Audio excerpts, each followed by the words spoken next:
오늘도 주의 전을 찾은 한 분 한 분이 하나님의 은혜와 사랑과 축복으로 충만한 복된 주일 되시기를 주의 이름으로 축복드립니다. 오늘은 지난 주일에 이어서 우리가 교회론에 대해서 말씀을 나누고 있습니다. 한 주 한 주 어떤 그때그때 필요한 말씀보다 좀 지속적으로 우리의 신앙생활에 유익된 말씀을 나누면 좋겠다 해서 지난 주일부터 교회론에 관한 말씀들을 우리가 함께 나누고 있습니다. 지난 주일에는 교회란 어떤 곳인가에 대해서 우리가 말씀을 나눴습니다. 기억하실지 모르겠습니다만 교회란 어떤 곳이냐, 한마디로 말하면 내가 누구인지를 배우고 하나님께 회개하는 곳이 교회다라고 말씀드렸습니다. 그래서 우리는 교회에서 신앙생활을 하면서 헌금을 드리면서 나를 발견합니다. 내가 하나님을 사랑하는지 돈을 더 사랑하는지 헌금을 드리면서 나를 발견하게 됩니다. 또 우리는 시간과 정성과 재능을 드리면서 교회에서 봉사를 합니다. 그 봉사를 통해서 무엇을 발견합니까? 내가 남을 얼마나 섬기기를 좋아하는지, 아니면 섬김받는 것을 더 좋아하는 사람인지를 내가 시간을 드리고 몸을 드리고 재능을 드리며 봉사하면서 내가 어떤 사람인지를 발견하게 됩니다. 내가 남을 대접하기를 좋아하고 남을 섬기기를 더 좋아하는 사람인지, 아니면 생색내기를 더 좋아하고 칭찬받기를 더 좋아하고 인정받기를 더 좋아하고 대접받기를 더 좋아하는 사람인지를 우리는 배우게 됩니다. 또 교회에서 다른 사람들과의 관계를 통해서 내가 사람들을 얼마나 판단하기를 좋아하고 비판하기를 더 좋아하는 사람인지, 아니면 정말 겸손히 다른 사람을 나보다 낮게 여기며 그들을 섬기는 사람인지를 우리는 다른 사람과의 관계를 통해서 교회 생활, 신앙생활을 통해서 나를 발견하게 됩니다. 우리는 교회 생활을 통해서, 즉 예배생활, 헌금생활, 봉사생활을 통해서 내가 누구인지를 바로 깨닫게 됩니다. 지난주에도 말씀드렸지만 교회는 완전한 사람들이 모인 곳이 아닙니다. 흠없는 사람들이 모인 곳이 아닙니다. 의로운 사람들이 모인 곳이 아닙니다. 부족하고 연약하고 죄 많은 사람들, 하나님보다 자기를 더 사랑하고 자기밖에 모르는 사람들이 모여서 함께 신앙생활을 하면서 교회에서 헌금생활, 봉사생활, 예배생활을 통해서 내가 어떤 사람인지를 바로 보게 되는 거예요. 그리고 그 생활 속에서 내가 죄인임을 깨닫고 하나님 앞에 나의 연약함과 나의 죄악됨을 회개하며 나아가는 곳이 교회다라고 말씀을 드렸습니다. 제가 지난주에 말씀 나눈 이 교회가 어떤 곳이냐, 내가 어떤 사람인지를 바로 깨닫는 곳이 교회라는 말씀을 절실하게 체험을 했습니다. 광고 드린 대로 금요일날 저녁 6시부터 어제 토요일 새벽 6시까지 일산 광림교회에서 원크라이라고 하는 12시간 연속 기도 집회가 있었습니다. 거기 한국의 유명한 설교자들과 유명한 찬양 사역자들이 동원이 되어서 12시간 동안 계속해서 찬양, 말씀, 기도, 찬양, 말씀, 기도 12시간 동안 계속해서 집회를 가졌습니다. 감사한 것은 그 가운데 200여 명의 그런 섬겼던 목사님들, 찬양 사역자들이 있었는데 그 중에 구세군 사관으로 유니폼을 입고 제가 올라가서 하나님의 말씀을 선포할 수 있는 기회를 허락하신 것에 얼마나 감사한지 모릅니다.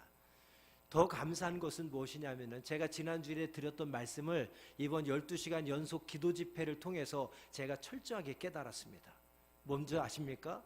금요일날 저녁 6시부터 다음날 어제 새벽 6시까지 12시간 집회를 하는데 제가 설교 타임이 언제 들었냐면 마지막 타임 설교 강사였습니다. 새벽 5시 반. 저녁 6시에 가가지고 좀 일찍 갔으니까 4시부터 목사님들하고 기도 모임을 갖고 6시부터 집회를 참여하는데 한 2시간, 3시간쯤 지나니까 피곤해지기 시작하는 거예요.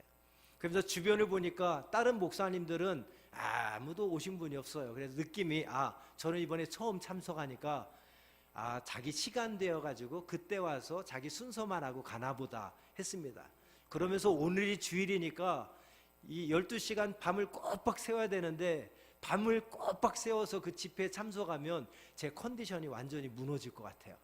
그래서 무슨 생각을 했냐면 6시부터 한 3시간 정도 집회하고 9시, 10시 사이쯤에 무슨 생각을 했냐면 조금 있다가 차에 가서 좀 쉬었다 와야 되겠다. 차에 가서 좀 한숨 자다가 와야 되겠다. 새벽 5시 반에 설교인데 밤을 꼬박 새고 5시 반에 설교하려면 힘들겠구나. 그런 생각을 가졌습니다. 조금 있다가 차에 가서 좀 쉬었다 와야지. 좀 자고 와야지. 그런 마음이 드는데 성령께서 저를 붙잡습니다. 차에 가지 못하도록, 쉬지 못하도록. 그러면서 계속 기도의 자리에 저를 내어드리도록 성령께서 강력하게 저를 붙잡는 거예요. 그래서 조금만 더 하다가 12시간 밤을 꼬박 새서 제가 새벽 밤새 그 기도의 자리에 참석했습니다. 무슨 말씀을 드리려고 하느냐? 제가 그때 교회가 무엇인지, 예배가 무엇인지, 기도가 무엇인지, 헌금이 무엇인지를 지난 주일에 말씀드렸지만 이번 12시간 연속 기도 집회를 통해서 철저하게 깨달았습니다. 12시간 기도를 하면서 제가 어떤 사람인지를 발견하게 된 거예요. 제가 사관인데도 불구하고 기도보다 쉬는 거를 더 좋아하더라고요. 기도보다 운동하는 걸 더 좋아하더라고요.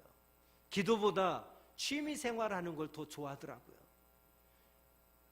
3일 동안 기도하는 것도 아니고 24시간 기도하는 것도 아니고 12시간 연속 기도회인데 12시간도 못 참고 12시간도 기도에 나를 내어드리지 못하고 그거 3시간 4시간 하니까 좀이 쑤시고 몸이 피곤하고 졸리고 힘들어서 나가서 좀 쉬었다 올까 계속해서 그런 생각하는 그런 너무너무 연약한 기도의 습관이 되지 못한 저 자신을 그 기도를 통해서 발견했습니다. 그러면서 철저하게 더 하나님 앞에 나를 내어놓으면서 나와의 싸움을 시작했습니다. 그래 12시간 내가 한번 싸워봐야 되겠다. 나 자신과 싸우고 나의 연약함과 싸우고 기도에 훈련되지 못하고 습관되지 못한 나 자신과 싸워서 내가 승리하고야 말겠다. 12시간 승리하도록 하나님께서 허락해 주신 줄 믿습니다. 그 12시간 기도를 하면서 시간 계속되는 찬양과 말씀과 기도에도 은혜 받았지만 무엇보다도 더 은혜 받고 도전받은 것은 그 12시간 연속 기도 집회를 통해서 내가 어떤 사람인지를 보게 됐다는 겁니다. 이렇게 부족하고 이렇게 연약하고 이렇게 기도에 습관되지 못하고 훈련되지 못하고 너무나도 부족한 제 자신을 보고 12시간 내내 하나님 앞에 계속해서 회개하며 기도했습니다. 여러분 어떻습니까?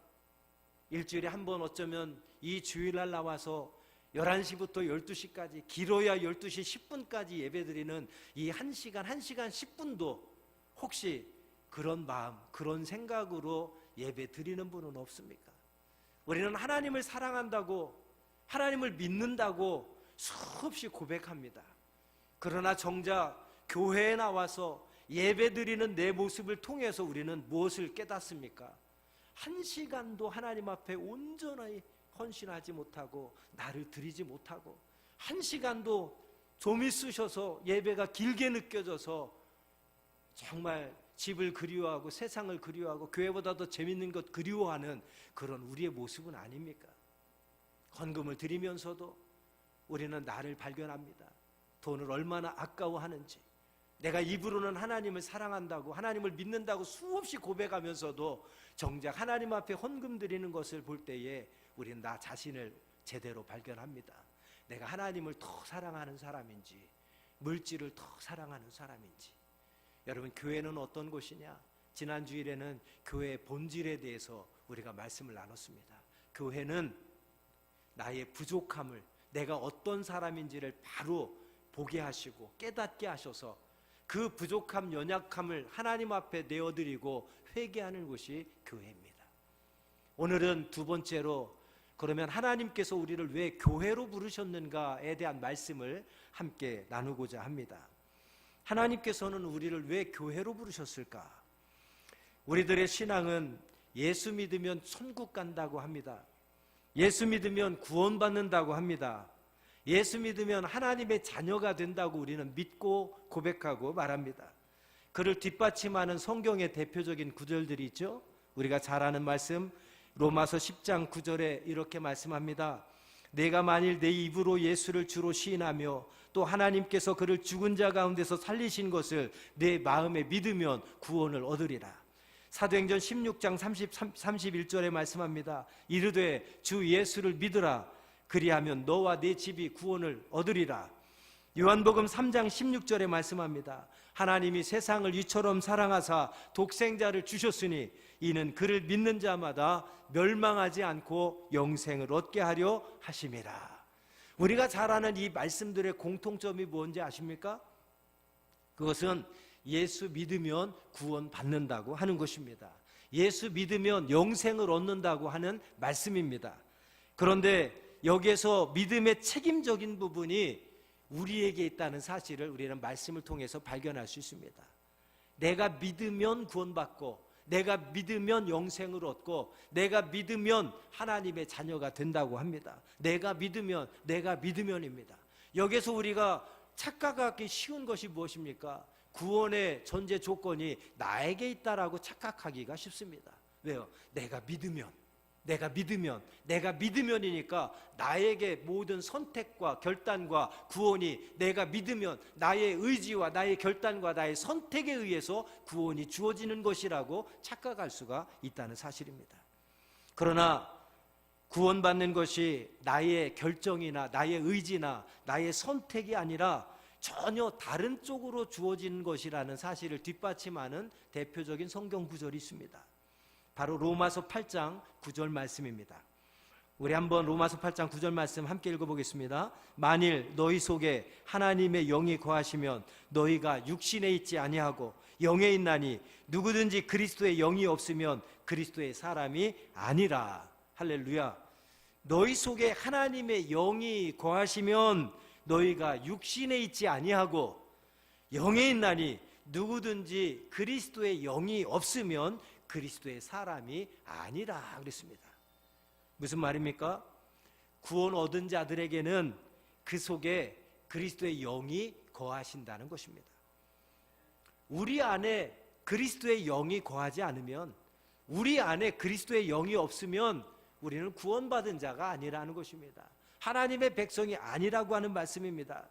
우리 속에, 구원받은 자들의 속에 하나님의 영이, 그리스도의 영이 거하셔야만 구원 얻은 자고 하나님의 자녀라고 말씀하고 있습니다. 그러면 여기서 우리가 그리스도의 영이 우리 안에 거하신다 하는 말씀의 뜻이 무엇입니까? 그 그리스도의 영이 우리 안에 거한다라고 하는 말씀의 뜻을 고린도전서 12장 3절에 이렇게 설명하고 있습니다. 우리 한번 같이 읽어보겠습니다. 그러므로 내가 너희에게 알리노니 하나님의 영으로 말하는 자는 누구든지 예수를 저주할 자라 하지 아니하고 또 성령으로 아니하고는 누구든지 예수를 주시라 할 수 없느니라. 무슨 말입니까? 우리가 예수를 믿는다고 하는 것, 예수를 주님이라고 고백하는 것, 그것이 내가 결정하고 내가 선택하고 나의 의지로 고백하는 것 같지만 오늘 말씀해 보면 그 모든 것은 우리 안에 계시는 성령으로 말미암는다라고 말씀하고 있습니다. 내가 예수를 믿는다고 고백하는 것, 내가 예수님의 자녀가 됐다고 믿는 것, 나는 구원받았다라고 생각하는 것, 오늘도 예배 자리에 나와서 하나님 앞에 예배로 영광 돌리는 것, 이 모든 것들이 내 의지로 내가 결정하고 내가 선택해서 나온 것 같지만, 예배하는 것 같지만, 고백하는 것 같지만, 그러나 성령께서 우리 안에 계셔서 성령의 역사로 말미암아 이루어지는 것이라고 오늘 말씀하고 있습니다. 여기서 우리들이 다시 한번 깊이 생각해 봐야 될 것이 있습니다. 그것은 우리가 구원에 대해서 이야기할 때 우리들이 이해하고 선택하고 고백하고 믿고 받아들이는 것이 모두 내가 하는 것처럼 생각되지만 그 모든 결정과 고백과 선택과 우리의 의지들은 결정적으로 내가 하는 것이 아니라 내 안에 계시는 성령께서 하시는 것이라는 사실을 우리가 분명하게 기억해야 되겠습니다. 자, 그렇다면 우리가 구원받은 것으로 그럼 끝납니까? 내 안에 계시는 성령의 역사로 말미암아 내가 하나님을 내가 우리의 구원자로 인정하고 고백하는 것으로 우리는 구원받고 영생을 얻고 그냥 그거로 끝날까요? 아닙니다.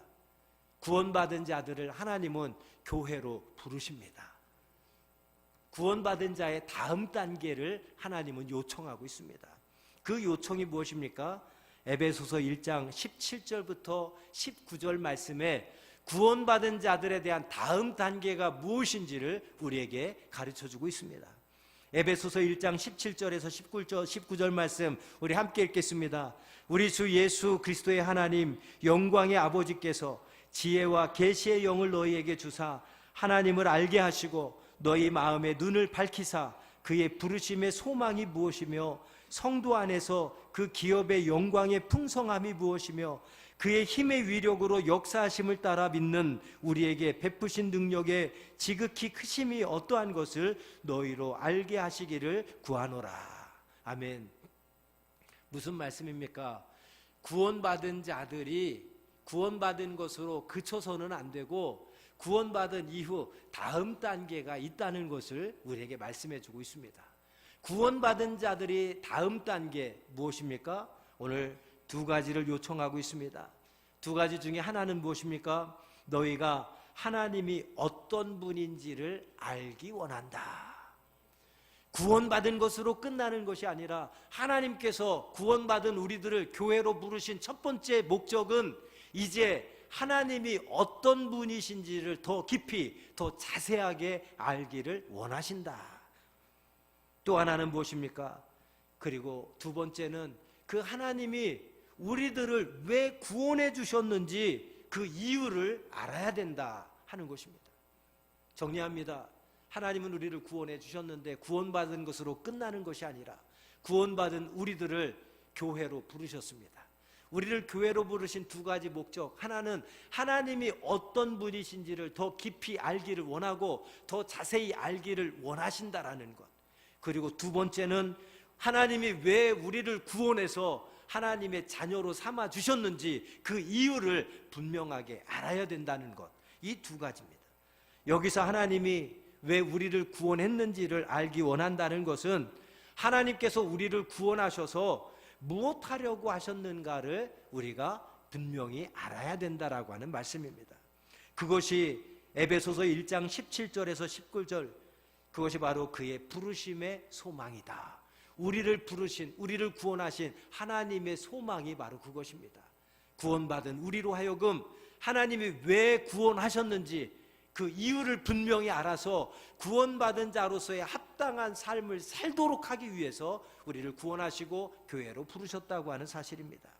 성도 안에서 그 기업의 영광이 풍성함이 무엇인지를 알게 하기 위해서 교회 생활을 통해서 신앙 생활을 통해서 우리를 하나님이 왜 구원해 주셨는지 그 이유를 분명히 알고 하나님이 우리를 통해 기대하시는 것, 구원받은 백성들이 어떠한 삶을 살기를 원하시는지를 구체적으로 알아서 우리를 구원하신 하나님의 뜻에 합당한 구원받은 백성이 되기를 원하시는 것, 이것이 바로 구원받은 자의 다음 단계 두 가지인 것입니다. 그러면 하나님께서 우리를 왜 부르셨습니까? 왜 우리를 택하셨습니까? 왜 우리를 구원하셨습니까? 그 이유가 무엇입니까? 그 부르심의 소망, 그 기업의 영광이 무엇입니까? 그것은 에베소서 2장 20절에서 22절 말씀에 잘 설명하고 있습니다.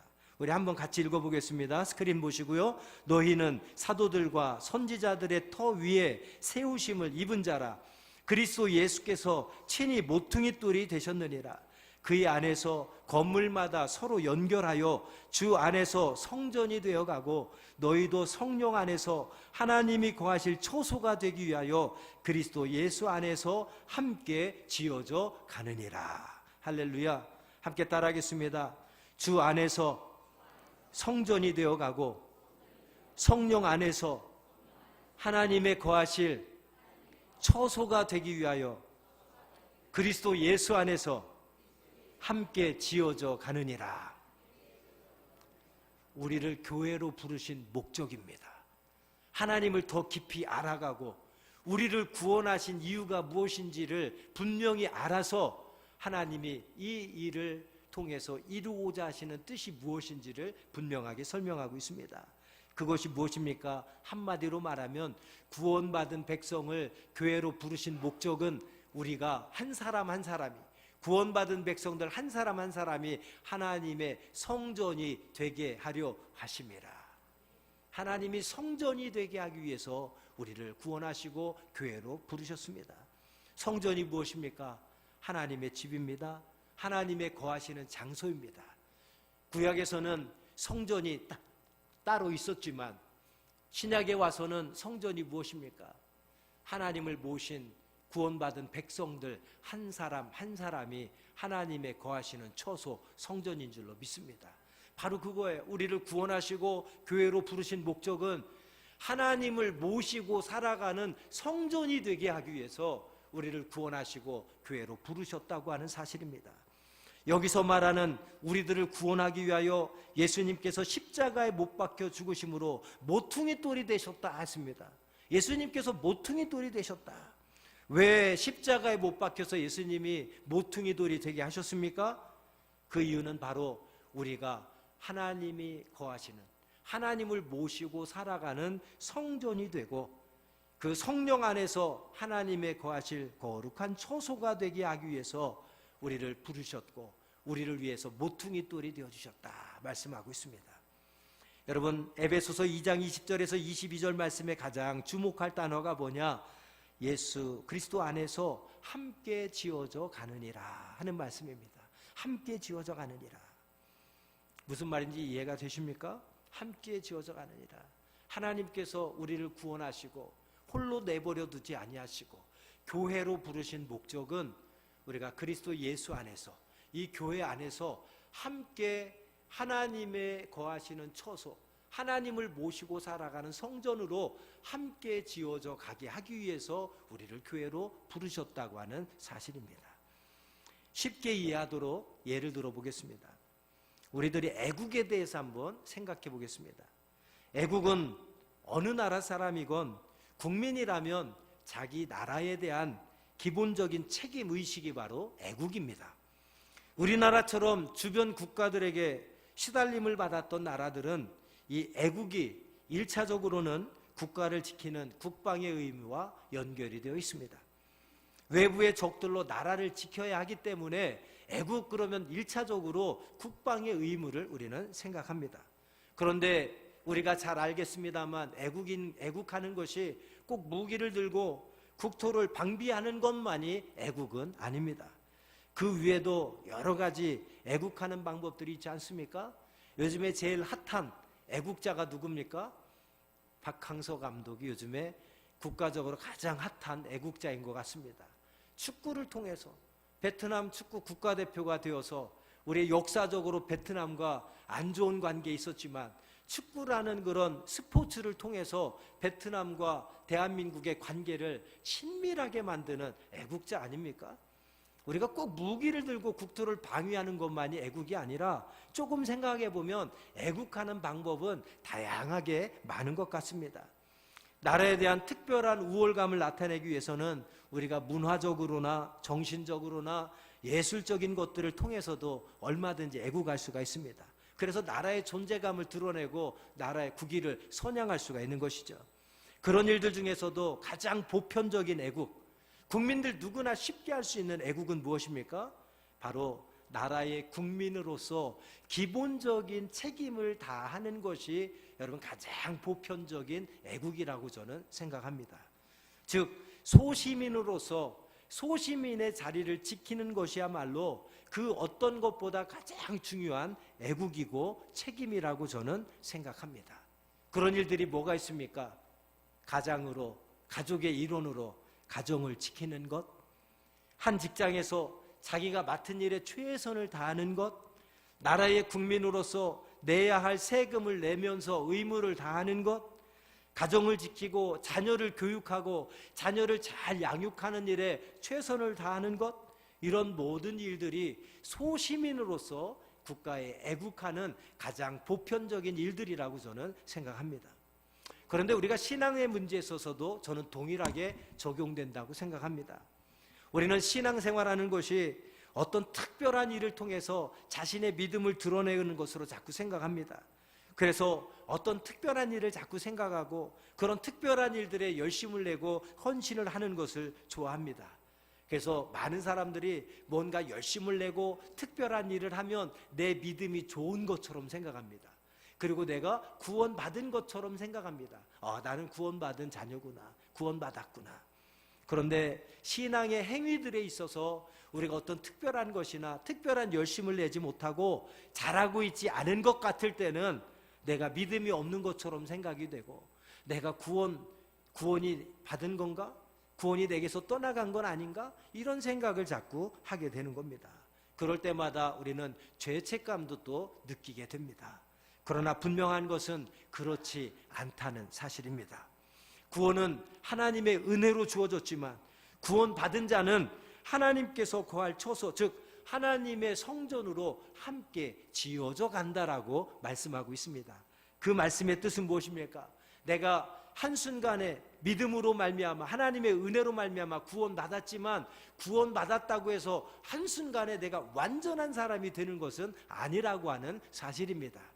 하나님의 은혜로 말미암아 나 같은 죄인이, 나 같은 죄 많은 사람이 구원은 받았지만 완전해서 구원받은 것이 아니라, 의로운 자가 되어서 구원받은 것이 아니라 전적인 하나님의 은혜로 말미암아 구원받고 예수 그리스도로 말미암아 나의 모든 죄가 사함 받았으니 이제는 그 은혜 안에 거하면서 우리가 하나님을 모시고 살아가는 거룩한 성전으로 함께 지어져 가느니라. 완성은 아닙니다. 이제 완성을 위해서 지어져 가는 것이라고 말씀하고 있습니다. 그것이 하나님께서 구원받은 우리들을 교회로 부르신 목적이 되는 것입니다. 그러면 우리들이 어디까지 하나님의 성전으로, 하나님의 거하시는 처소로 만들어져 가야 될까요? 어디까지 지어져 가야 될까요? 에베소서 4장 13절에 말씀합니다. 우리 한번 같이 읽겠습니다. 우리가 다 하나님의 아들을 믿는 것과 아는 일에 하나가 되어 온전한 사람을 이루어 그리스도의 장성한 분량이 충만한 데까지 이르리니. 구원받았지만 하나님의 은혜로 아직도 부족하고 아직도 연약하고 아직도 죄 많지만, 그럼에도 하나님의 전적인 은혜로 우리가 구원받은 백성이 되었어요. 그런데 아직은 완전하지 않기에 하나님은 우리를 하나님의 보시기에 흠없고 부족한 완전한 사람으로 우리를 부르시기 위해서, 우리를 하나님의 성전으로 지어져 가기 위해서 우리를 교회로 부르셨습니다. 우리의 부르신 목적, 이제 우리가 교회 생활 통해서, 신앙생활을 통해서 하나님이 기뻐하시는, 하나님이 인정하시는 거룩한 성전으로 함께 지어져 가야 되는데, 어디까지 지어져 가야 되느냐? 바로 두 가지를 말씀하죠. 하나는 하나님의 아들을 믿는 것과 아는 일에 하나가 되도록 지어져 가야 됩니다. 한번 따라하겠습니다. 하나님을 믿는 것과 아는 일에 하나가 되도록 지어져 가야 된다. 여러분, 신앙생활하면서 지난 시간에 말씀했던 교회의 본질과도 연관이 됩니다. 여러분, 우리는 신앙생활하면서 정말 교인들을 통해서, 또 교회의 신앙생활을 통해서 은혜 받고 감사도 하지만 실망하고 상처받고 실족할 때도 많이 있어요. 왜요? 교회는 완전한 사람들이 모인 곳이 아니기 때문에, 죄인들이 모인 곳이기 때문에 사람들 때문에, 사람 보고 사람 때문에 상처받고 실망할 때가 얼마나 많은지 모릅니다. 그러나 그럼에도 불구하고 하나님의 전적인 은혜로 우리를 구원하신 목적, 그리고 우리를 교회로 부르셔서 함께 신앙생활 하도록 우리를 부르신 목적이 뭐라고요? 하나님의 아들을 믿는 것과 아는 일에 하나가 되도록 우리를 지어져 가기 위함이다 그랬습니다. 아직은 우리는 하나 되지 못했어요. 생각이 다 틀립니다. 믿음이 다 틀립니다. 자라온 환경도 다 틀립니다. 하나님의 은혜를 체험한 방법들도 다 틀립니다. 그러니 교회 안에서 내 생각과 다른 사람의 생각이 같기란 너무 힘듭니다. 신앙도 똑같을 수가 없습니다. 그래서 하나님은 우리를 교회로 부르신 첫 번째 목적이 바로 그거예요. 함께 하나님을 모시고 살아가는 성전으로 지어져 가도록. 그런데 그 첫 번째 어디까지 지어져 가야 되느냐? 하나님의 아들을 믿는 일과 아는 일에 하나가 되도록.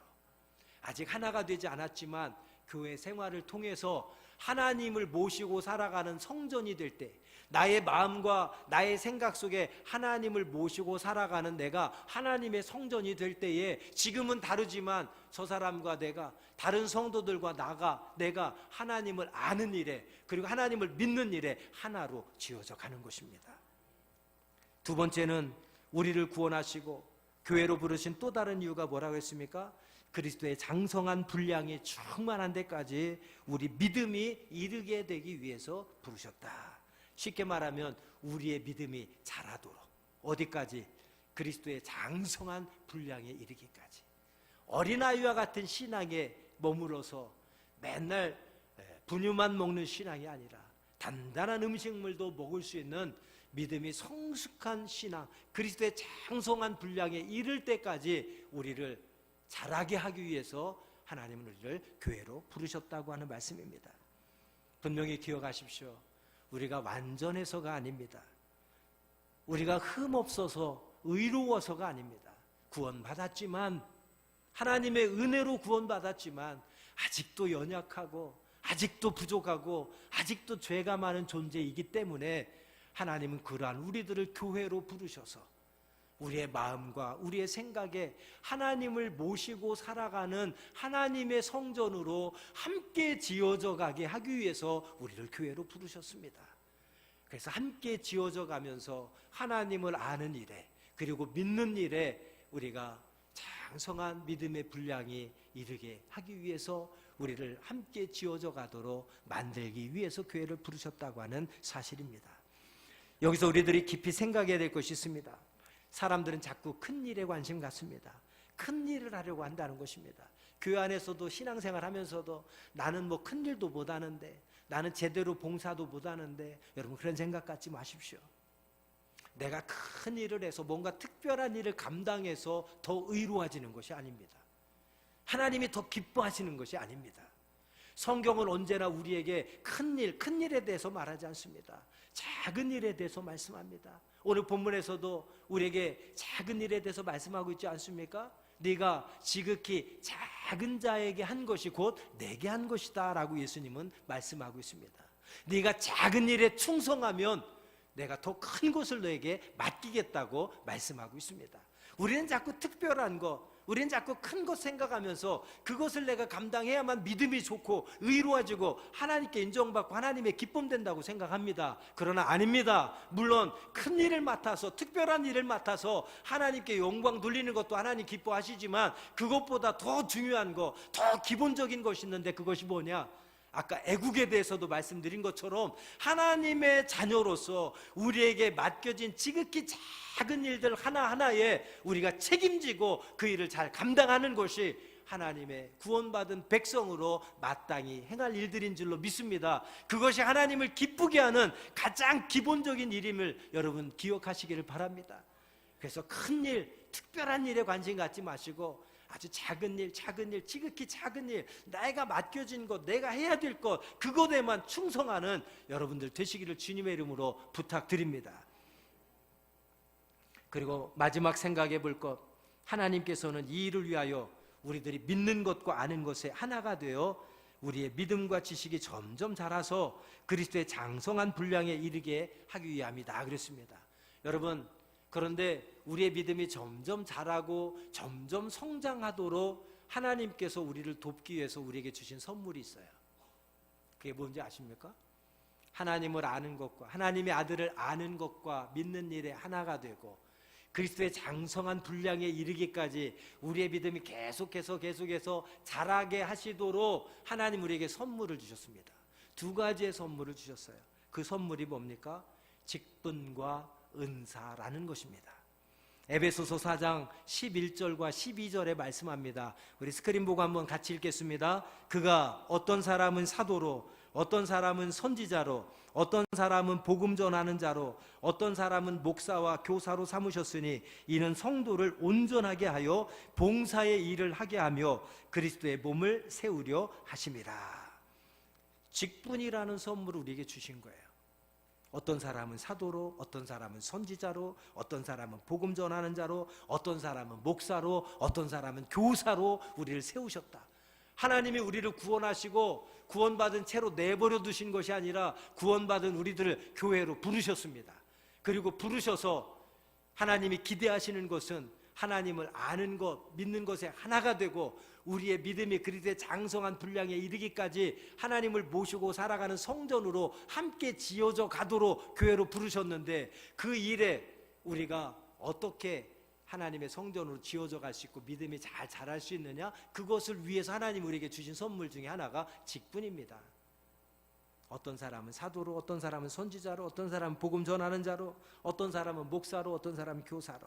그런데 이렇게 다양한 직분을 우리에게 주셨는데 그 다양한 직분을 주신 목적이 뭐라고요? 이는 성도를 온전하게 하여 봉사의 일을 하게 하며 그리스도의 몸을 세우려 하심이라. 할렐루야. 함께 따라합니다. 이는 나를 온전하게 하며 봉사의 일을 하게 하여 그리스도의 몸을 세우려 하심이라. 할렐루야.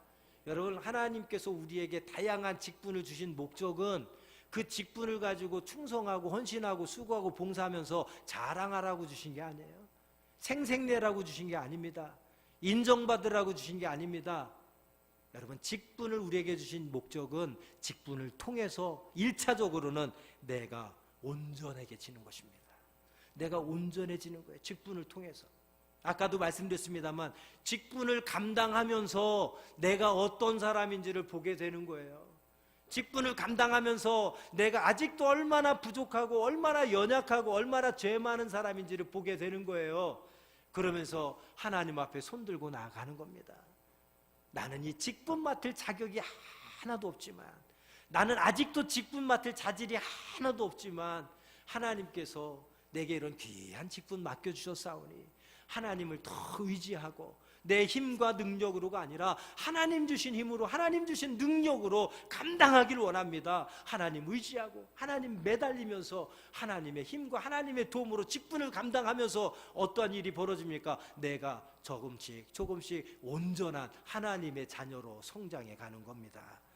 그리고 그 봉사일을 통해서 2차적으로는 예수 그리스도의 몸을 세우게 하려 하심이라 말씀하고 있습니다. 그래서 저는 부탁드립니다. 감사하게도 올해 하사관 하사관 임명할 때 저 내년에는 뭐 안 하겠습니다, 빼주세요 하는 분들이 거의 없어서 감사했습니다. 거의 없어서 감사했어요. 연말마다 혹시 내년에 저 교사 안 하겠습니다, 구역장 안 하겠습니다, 뭐 교부장 안 하겠습니다, 찬양대 안 하겠습니다, 악대 안 하겠습니다, 막 직분 맡겨주신 거 안 한다 해가지고 그것처럼 참 힘들고 어려운 것도 없는데, 그래도 감사한 것은 안 하겠습니다 하는 분이 하나도 없진 않았고 거의 없으셔서 그래도 감사했습니다. 여러분, 그런데 분명히 기억하십시오. 직분을 주신 것은 교회를 위해서가 아니라 나를 위해서라는 사실을 기억하시기 바랍니다. 직분을 통해서 내가 온전해지는 거예요. 직분을 통해서 봉사를 하면서 내가 온전해지고 예수 그리스도의 몸을 세워가는 것이 하나님이 우리에게 주신 직분이라고 하는 사실입니다. 두 번째 선물은 무엇입니까? 은사라고 하는 선물을 주셨어요. 고린도전서 12장 27절과 28절 말씀입니다. 스크린 보고 우리 함께 읽겠습니다. 너희는 그리스도의 몸이요 지체의 각 부분이라.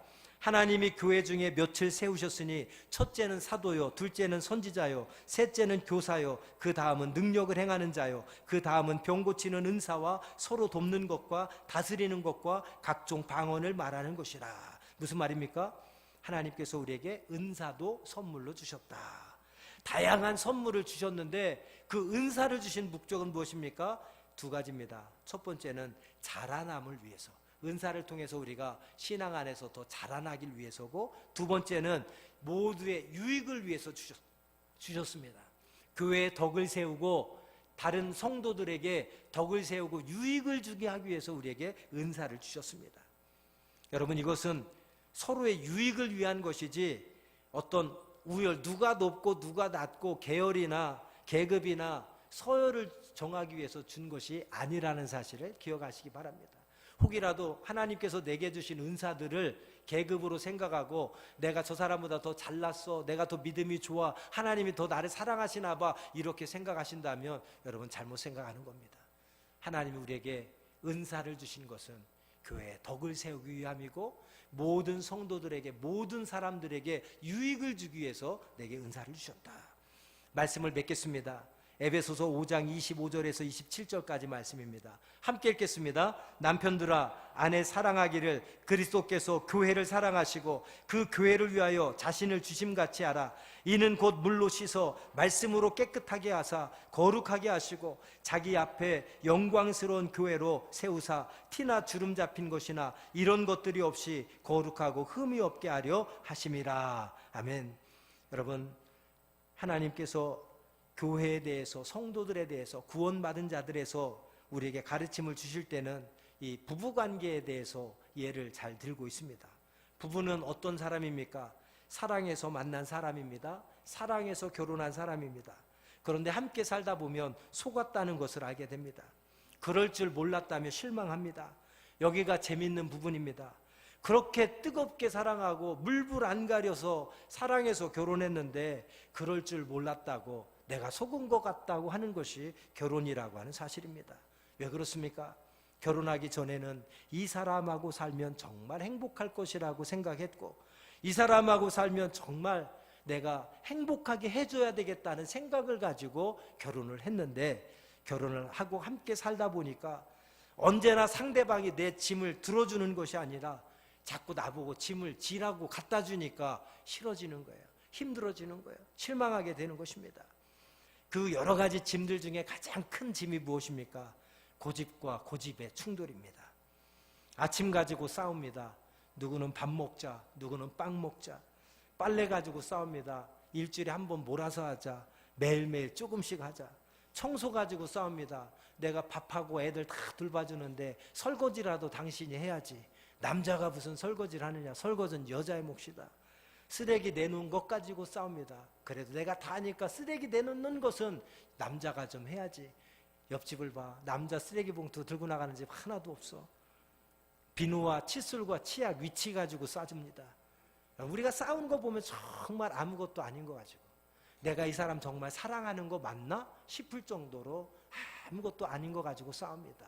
왜 그렇게 실망하고 싸웁니까? 한마디로 사랑이 식어졌기 때문입니다. 여러분, 말씀을 맺습니다. 오늘 하나님의 자녀로서, 우리가 구원받은 자로서 하나님께서 우리를 교회로 부르신 목적은 우리가 완전해서가 아니라, 여전히 부족하고 여전히 연약하고 여전히 죄 가운데 있지만 구원받은 우리를 하나님 교회로 부르신 목적은 교회에서 우리에게 맡겨진 직분과 은사를 통해서 내가 점점 더 온전해져 가고 나의 부족함을 깨닫고 하나님 앞에 회개하며 내가 하나님을 마음과 생각에 모시고 살아가는 성전으로 우리가 함께 지어져 가도록 하기 위해서 우리를 부르셨습니다. 그러므로 우리가 해야 될 것은 무엇입니까? 나에게 맡겨진 아주 작은 일들, 하나님은 언제나 작은 일에 충성하기를 원하십니다. 지극히 작은 것에 한 것을 내게 한 것이라고 말씀합니다. 우리가 큰 것, 특별한 것에 관심 갖기보다 하나님의 자녀로서, 구원받은 백성으로서 교회를 사랑하시고 예수 그리스도께서 자신을 내어주심같이 우리도 하나님을 사랑하고 교회를 사랑하고 우리에게 맡겨진 가정과 가족과 이웃들을 사랑하며 나를 기꺼이 내어줌으로 아빠로서의 책임을 다하고 아내로서의 책임을 다하고 부모로서의 책임을 다하고 자녀로서의 책임을 다하고 구원받은 하나님의 자녀로서 작은 일에 책임을 다함으로 하나님의 온전한 구원받은 백성으로 책임을 다하는 그리스도인이 되기를 주의 이름으로 축복드립니다. 기도하겠습니다. 하나님 아버지, 오늘 말씀을 통해서 지난 주일은 교회 본질, 교회가 어떤 곳인지에 대해서 말씀을 나눴고, 오늘은 구원받은 자들이 하나님 교회로 부르신 목적이 무엇인지를 배웠습니다. 오늘 배운 말씀 우리의 가슴에 새기게 하시고, 내가 구원받은 자로서 하나님을 사랑하는 자녀로서 우리에게 하나님이 맡겨주신 아주 작은 일들을 우리가 책임지는 그리스도인이 되게 하여 주옵소서. 지극히 작은 자에게 한 것이 곧 예수님께 한 것이라고 그랬습니다. 우리가 큰 일, 특별한 일에만 관심 갖지 않게 하시고 내가 그리스도인으로서 하나님께서 직분과 은사를 주시고 나이가 감당해야 될 맡겨진 작은 일들에 충성하고 책임을 다하는 하나님의 자녀, 구원받은 백성 되게 하여 주옵소서. 예수님의 이름으로 기도합니다. 아멘.